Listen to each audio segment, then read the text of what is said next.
Hey guys, Michael with Quiet On. I wanted to make a more in-depth video about how you can charge your batteries, because this is probably one of the #1 questions that we get. Here's how most of us start out. We're working out of our house. Maybe we have one outlet on the outside and we have maybe half a dozen or even a dozen batteries for our equipment. And we go through the day, we start out with all of our batteries, we deplete them, and at the end of the day we charge, 3, 4, 5 at a time, and then every couple hours swap them out until we have all of our batteries charged.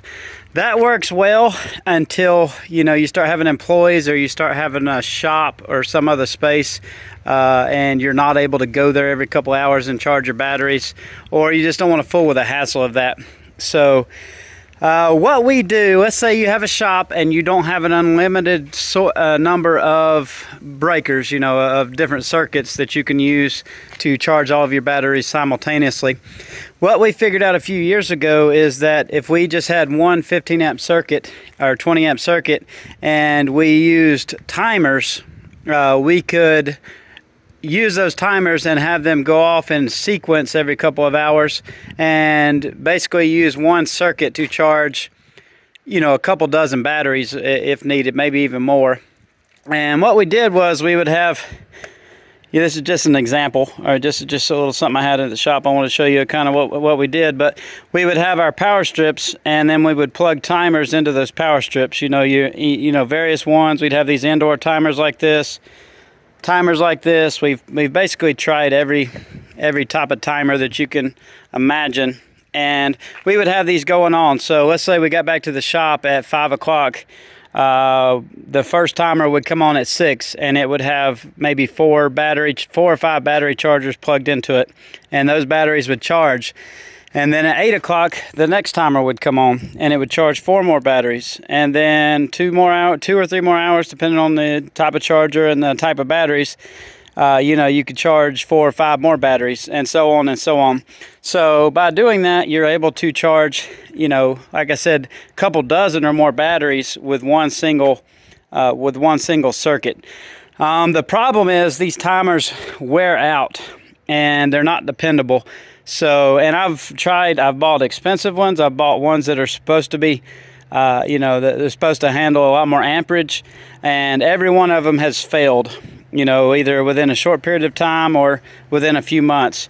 And the problem is you would, you'd set your timers up, you'd go home, and then the next day you would come in and none of your batteries would be charged because one of them came on by itself and it ended up tripping the breaker because you were trying to charge those batteries plus all the other ones that were charging at the same time. So it just became a mess and it wasn't dependable. So I wanted to try a better solution this year, and I've been trying it for about 3 weeks and it's working really well. And it's basically just these in a much more dependable version. And what I started using was these hot tub timers right here. And you can get these online or you can get them at Lowe's.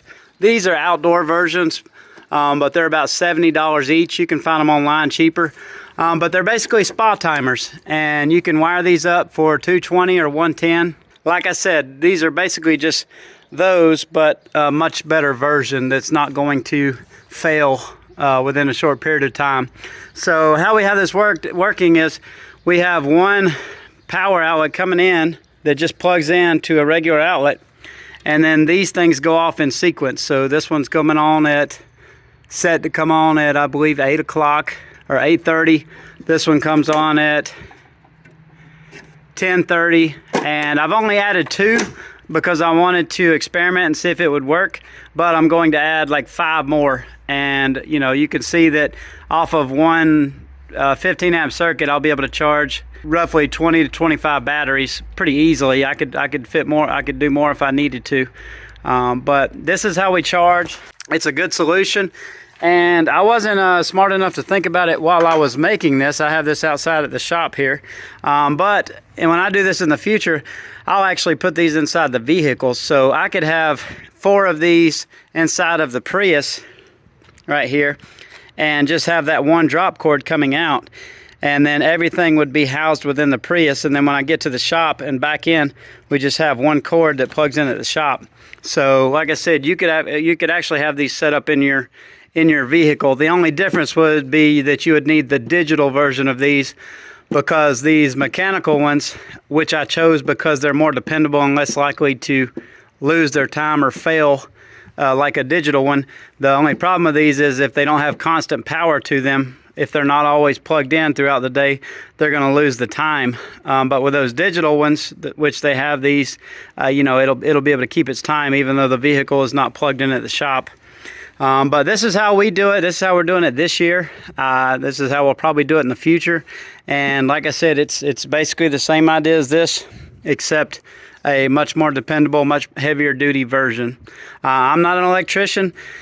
I didn't care to do this, like I said, as an electrician or to code. So this is how I did it. You know, I'm not looking for comments as far as, you know, how I did it, but this is what we did, and it works well. And so far we've had no issues. And I'm going to continue to add to this to help solve our problems with charging, because that is one of the biggest problems with going electric, is that you need a dependable system to make sure that all your batteries charge as they're supposed to, so that your guys can work every day. Because there's nothing worse than getting to the shop and you know you don't have the tools or the batteries you need to get through the day. But thanks for watching. Please leave your comments below, and I hope that helps.